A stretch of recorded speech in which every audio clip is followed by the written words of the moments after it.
نیا سال اللہ کے ذکر سے شروع کرنا چاہیے۔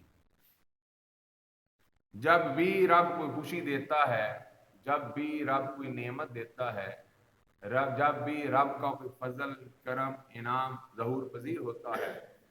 تو بندہ مومن کو اللہ رب العزت کی بارگاہ میں سر بسجود ہو جانا چاہیے اور رب کی عطا کردہ نعمت پر شکر گزاری کا اظہار کرنا چاہیے۔ مگر افسوس سے کہنا پڑتا ہے آج ہمارے معاشرے کے اندر جو ہیں بہت سی خرابیاں پیدا ہو چکی ہیں، جس میں ہم ہر موقع پر رب کو خوش کرنے کی بجائے رب کو ناراض کر بیٹھتے ہیں۔ بچے کی ولادت ہو تب بھی ہمارا خوشی منانے کا انداز جو ہے وہ الا ماشاء اللہ مسلمانوں والا نہیں ہوتا، یہودیوں اور نصرانیوں والا ہوتا ہے۔ بچے کی شادی کا موقع ہو تب بھی ہمارا خوشی منانے کا انداز جو ہے وہ قرآن و سنت کے مطابق نہیں ہوتا۔ ہم پھر یہودیوں کو، عیسائیوں کو، نصرانیوں کو، ہندوؤں کو فالو کرتے نظر آتے ہیں اور اپنے رب کی شکر گزاری کی بجائے ہم اپنے رب کی نافرمانی کر بیٹھتے ہیں۔ آج رات جو آنے والی ہے، اس رات کو 21ویں سال کا آغاز ہونا ہے اور بڑے لوگوں نے رب کی شکر گزاری کی بجائے رب کی نافرمانیاں کرنی۔ اس رات بڑی دنیا جوا کھیلتی ہے، شراب پیتی ہے، زناکاری میں مبتلا ہوتی ہے، راتوں کو رنگین کرنے کے نام پر رب کی نافرمانیاں ہوتی ہیں اور پیسے کا بھی ضیاع ہوتا ہے، زندگیوں کا بھی ضیاع ہوتا ہے، اعمال کا بھی ضیاع ہوتا ہے، اور پھر سب سے بڑھ کر رب کی نافرمانی کر کے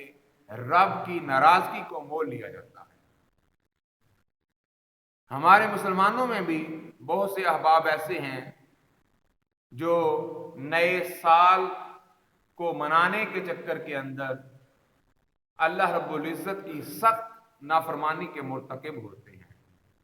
کوئی ون ویلنگ کرتا نظر آئے گا، کوئی بائک میں سے سیلنسر اس کی بانسری نکال کر وہ شور کرتا نظر آئے گا، کوئی طرح طرح کے رب کے نافرمان اعمال کے اندر مبتلا نظر آئے گا،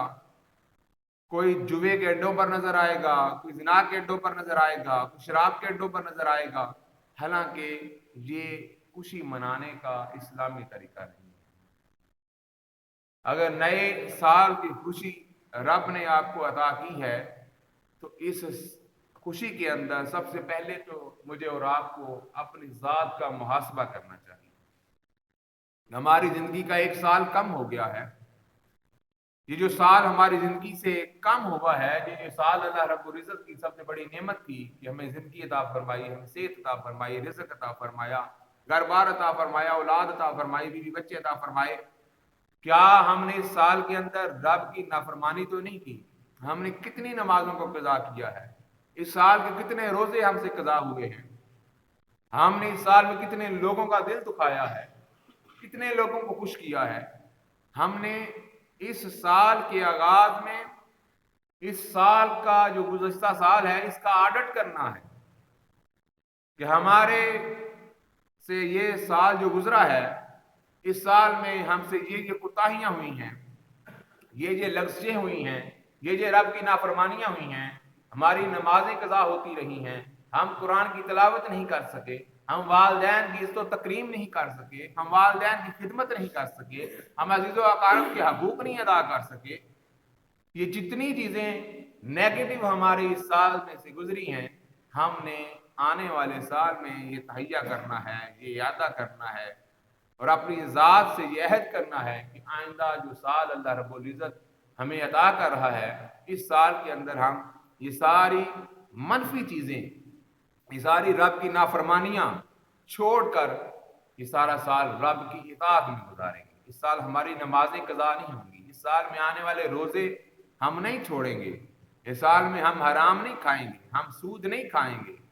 ہم لوگوں کی غیبت نہیں کریں گے، لوگوں پر بہتان نہیں باندھیں گے، لوگوں کے مال پر حق قبضہ نہیں کریں گے، یتیماں کو نہیں ستائیں گے، بیواؤں کو نہیں ستائیں گے، ہم غرباء کی عزت و تکریم کریں گے،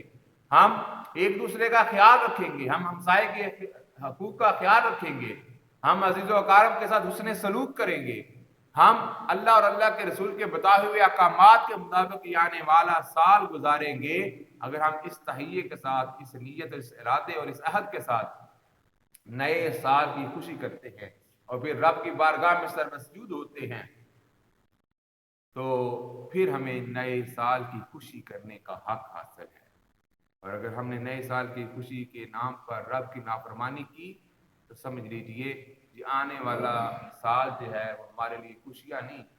بلکہ ہمارے لیے پریشانیاں لے کے آئے گا۔ اور رب نے جتنا عطا کیا ہو اس پر راضی رہنا، یہ بھی اللہ اور اللہ کے رسول کا حکم ہے۔ حضور علیہ السلام نے ارشاد فرمایا، کل بروز محشر ساتوں زمینیں، ساتوں آسمان اور ان کے اندر جو کچھ ہے وہ ترازو کے پلڑے پر رکھا جائے گا، اور ترازو کا پلڑا پھر بھی ہلکا ہوگا، اور دوسری طرف اس انسان کا شکر رکھا جائے گا جس کو رب نے جس حال میں بھی رکھا، دکھ آیا، مصیبت آئی، پریشانی آئی، علم آیا، اولاد چلی گئی، مال چلا گیا، جانی نقصان ہوا، ہر حال میں اس نے کہا الحمدللہ کہ میں نے رب کی شکر گزاری کے اندر کمی نہیں کرنی، میں تو کسی قابل نہیں ہوں، جتنا کچھ بھی رب نے عطا کیا ہے وہ میری اوقات سے بڑھ کر ہے، اور میں اس پر اللہ کا شکر ادا کرتا ہوں۔ جو ہر حال میں شکر ادا کرنے والا انسان ہوگا، اس انسان کا شکر ایک پلڑے میں رکھا جائے گا، وہ پلڑا ساتوں زمینوں اور ساتوں آسمانوں اور اس کے اندر جو کچھ ہے اس سے باری ہو جائے گا۔ یعنی رب کی شکر گزاری اتنی بڑی نعمت ہے کہ بندہ کسی حال میں بھی اپنے رب کی نافرمانی نہ کرے، نہ شکری نہ کرے، بندہ شکر گزار ہو، ہر حال میں رب کے تابع رہے، ہر حال میں اس کو رب یاد ہو، بچے کی ولادت ہو تب بھی رب یاد ہو، بچہ کائنات سے رخصت ہو جائے، فوت ہو جائے تب بھی رب یاد ہو، بچے کی شادی کا موقع ہو تب بھی یاد ہو، وہ اٹھے تب بھی رب یاد ہو، وہ کاروبار کے اوپر بیٹھے تب بھی رب یاد ہو، اس کو رب مال عطا کرے تب بھی اس کو رب یاد ہو، رب اس کو عہدہ اور منصب عطا کرے تب بھی اس کو رب یاد ہو، جب اس کے اوپر کوئی مصیبت یا کوئی مشکل یا کوئی پریشانی آ جائے تب بھی اس کو رب یاد ہو، وہ مسجد میں بیٹھا ہو تب بھی رب یاد ہو، وہ محلے کے اندر اپنی زندگی کو گزار رہا ہو، کوئی غریب کوئی مسکین محلے کا لاچار شخص کے دروازے پر آ جائے اور اس کے اوپر کوئی سوال کرے تب بھی اس کو رب یاد ہو کہ میرے پاس جو کچھ بھی ہے رب کا عطا کرتا ہے، یہ میری اپنی کوئی ذاتی بہادری نہیں ہے۔ تو جو بندہ ہر حال میں اپنے رب کو، اپنے پالنہار کو، اپنے رازق کو یاد رکھتا ہے، اللہ کے حبیب نے فرمایا اس کی شکر گزاری دنیا و آسمان کے اندر جتنی دولتیں ہیں اس سے بڑھ کر اللہ رب العزت کے ہاں وقت اور اہمیت کی حامل ہے۔ حضرات ذوالفقار، ہم نے نئے سال کا آغاز